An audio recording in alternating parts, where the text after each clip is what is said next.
Hello, everyone. Welcome to a little mini review of sorts. It's just me this week. Amelia is out volunteering, so I thought I would just throw a little something together.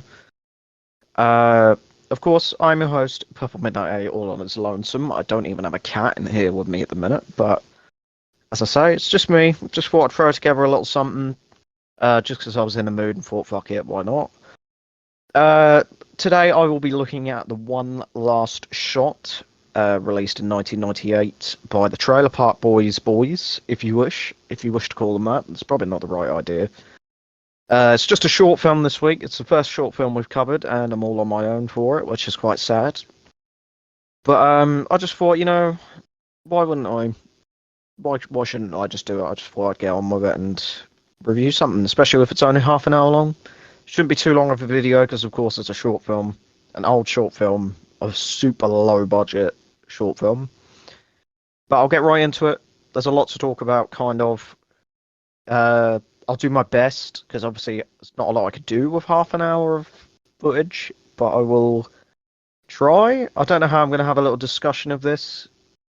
So as I say, this is One Last Shot, the predecessor to Trailer Park Boys, but kind of in a way a prequel that kind of carries over due to, well, Mr. Leahy is still called Mr. Leahy. I've been a big fan of Trailer Park Boys for a long time now. I've seen every season, including the shit one, which, let's be real, is the one with Donna, Candy, and I forgot her fucking name. Mr. Leahy's ex-wife. Forgive me, it's been a while. When they all decide that they're going to be bullies and bully Mr. Leahy. God, that series sucks. Series 8, I think? But anyway, yeah, that was unfortunate. But yeah, I've loved Trailer Park Boys. It's such a silly joke. It's a joke of a show, but it's surprisingly interesting to watch because it's such a bizarre show with so many weird characters. It's worth a look if you haven't seen it already. But I'll get on with a review. I'll talk about bits and bobs later on that are sort of linked to the show, like reused props, vehicles, like characters, of course. So this is directed by Mike Clattenburg, same guy who directed most, if not all, of Trailer Park Boys. Possibly also co-created it. It's 12 seasons of it. Good God. So yeah, he's the creator of Trailer Park Boys and also directed this. This is written and directed. Well, it's written by him, but it's also written by J.P. Tremblay and Rob Wells, who are also the stars of the film, and also obviously Ricky and Julian and Trailer Park Boys. So you can watch this on Netflix. It's a good 30-minute watch if you're interested in like the Trailer Park Boys lore or whatever you want to call it, because this is what they did before. There is another short film called The Cart Boy, which sort of gives a bit more backstory for Bubbles, who in that is called Darren. A 10-minute short film. So I could review that as well, but I have to find it from somewhere. But this is half an hour. I don't know how I can really put together a fucking 10-minute short film review. Unless I do a reaction sort of thing, a reaction as well as a review. It doesn't matter. It does not matter. But that's like they're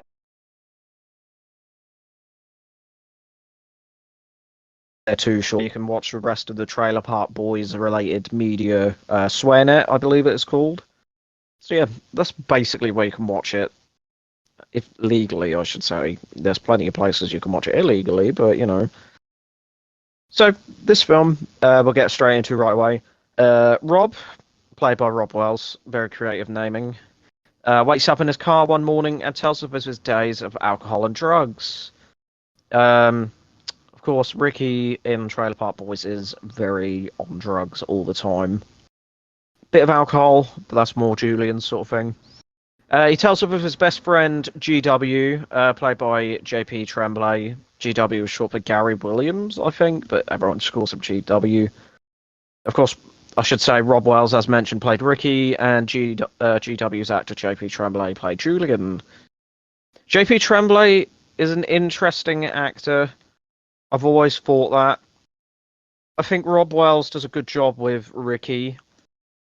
He was also in another film that you may have heard of called, I can't remember what it's called. I've got to get past all the Trailer Park Boys stuff. Would You Rather, that came out in 2012. That film was quite low budget as well. It had character actors like Robin Lord Taylor, who we've seen on the channel, and Jeffrey Combs, who we haven't, but I'm sure we'll get round to. But yeah, JP Tremblay's acting has always been a bit off to me. He sort of never really feels like he's wanting to be a part of it, but I don't know if that's just how he acts. I don't know. It's always felt a bit strange to me.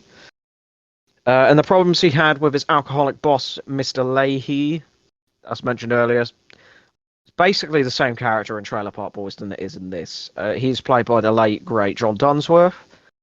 An absolute gem of a man from all the behind the scenes stuff. Despite his character being pissed all the time in both of these, he had never touched a drop of alcohol, which I have to give him major credits for. He drank iced tea instead of whiskey or whatever his drink of choice was at the time on the show. But honestly, he's such a nice man from all the stuff I'd seen, and may he rest in peace. And his character is just hilarious. Him and Randy, love him. Rob says about how he's moving to Vancouver to start a business, leaving his old life behind, but wants GW to move with him. GW and Rob are driving, and Rob berates him for going to university, and GW makes fun of his idea for growing weed for a business. Once again, going more towards Trailer Park Boys with the growing weed as a way of making money.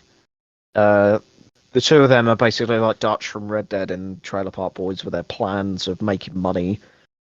It's silly, but you can see where the sort of ideas from this moved on to Ricky and Julian as characters.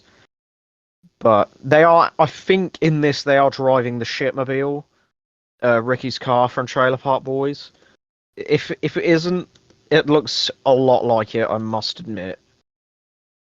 I don't know what the car is, so forgive me. 1975 Chrysler New Yorker.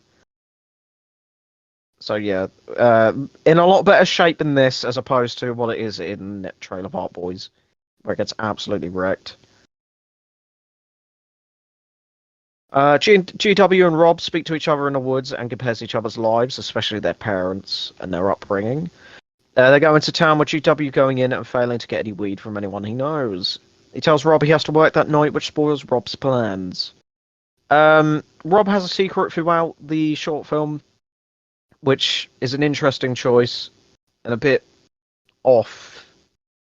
I'm fine with it. I have to clarify. I'm perfectly fine with the idea of like someone struggling with his emotions and his sexuality. It feels a bit weird having it in a film like this, and at the end it is a bit sudden with how quickly it changes. But I'll get to that later on. GW gets out of the car and Rob apologizes and persuades GW to get back in. I must say, Rob basically just makes fun of him going to university and how he works for a piece of shit. At work, Leahy blames his business problems on the animals that they are failing to sell, especially a cat. GW corrects Leahy's math, and Leahy, as a result, tells him he needs to put his favourite cat down. GW, after meeting with Rob, realizes he's running late for work and arrives, presenting Leahy with a poorly written receipt for putting the cat down. Rob continuously calls him, and when Leahy calls, GW accidentally insults him. GW begs him to be able to go early, which Leahy allows him to do after feeling regretful for not going to university himself. Rob and GW go out for dinner together, and the two say their goodbyes, but Rob calls him back for a drink. They go out to a club and finally get a hold of some weed, and GW continues to insist he needs to go home and study. The weed kicks in quite fast, and they go to a store bar baked, bumping into a drunken Leahy. Rob doesn't know he's GW's boss and accidentally lets slip that GW isn't studying, but instead is getting high and drinking. As he leaves, Leahy tells GW that his days at the job are numbered. As they drive, Rob asks GW if he thinks he is attractive, which is very out the blue and confuses GW about why he'd ask. The two sit down at a bar and have their last shot together. This, as a result, gets GW thrown out because he's already pissed and high enough as it is, leaving his keys behind, which Rob picks up. Rob goes to his apartment before GW arrives too late, leaving Rob brokenhearted. GW tries to get into his house without his keys, which immediately is called in as a B&E, which gets him arrested by the cops as Rob is left on his own elsewhere. Leahy tries to call GW, and Rob falls asleep in his car once more, waking up the next morning. Eventually, GW smashes a window to get in, and listens to his voicemail from Leahy, who sacks him for lying about the night before. GW calls Rob and tells him that he feels the same way about him, and how the two should head to Vancouver, along with the cat that was supposed to be put down as the film ends. Yeah, that was very out of the blue. GW calls him and is literally like, I think we're gay, and I want to come with you. It's like, oh, okay, guess that's the end. I understand it's a very shoestring budget. The quality isn't great, but with a film that's got such a small budget, you can sort of understand why. Oh my god, this is going to be a short review. I do apologize.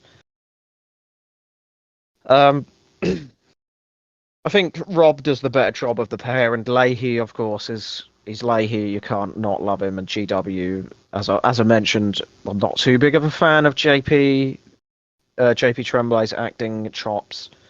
However, he does do a better job as Julian than the later seasons. But earlier on, it's a bit more.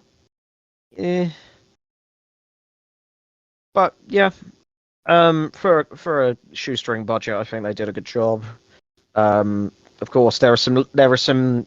It's good to see some of the ideas that were carried over from this into Trailer Park Boys, like the character of Rob basically being a predecessor to Ricky.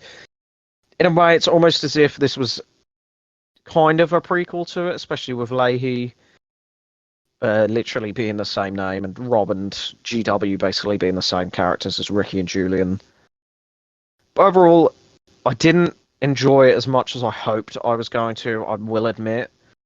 It was very interesting, to say the least. But I do appreciate how it's basically Trailer Park Boys, the prequel. So, as a fan of that, even though I didn't like it that much, I'm glad I sat down and watched it. But yeah, overall, yeah, it was all right. Wasn't the best. We've covered a lot more better stuff, but of course, this is a short film with a budget of probably like not single digits. That's a bit harsh. Probably just a couple of thousand, which is unheard of. But yeah, the idea, my kind of theory is this was kind of this came out before Trailer Park Boys, so you can kind of see it as a prequel to it. Just different character names. But maybe they changed it when they went to Vancouver. Who knows? But yeah, those were my thoughts. That was a quick little quarter of an hour review, that sort of thing. I just wanted to pump this one out for you so you can have a little bonus episode to listen to me talk shit on my own and seem like a crazy person. I've been your host, as always, Purple Midnight 8. Amelia is not here. The cats aren't here. I'm talking to myself like a crazy person. So thank you ever so much for listening. You can find I want to say our links, but Morgan's not even here either. You can find links related to the channel in the link tree below, I guess. You can find our playlist of reviews on the channel somewhere. I'm running out of steam, sorry. There's only so much I can listen to my own voice before it starts getting very grating. But yeah, once again, thank you ever so much. I'm recording this before I've even recorded this week's main review, which is really strange. And this will probably come out like Thursday, I think. So I guess we'll see you in a couple of days for Amelia's review. Sorry, this is really weird recording this in advance. Anyway, thank you ever so much, and we'll see you then.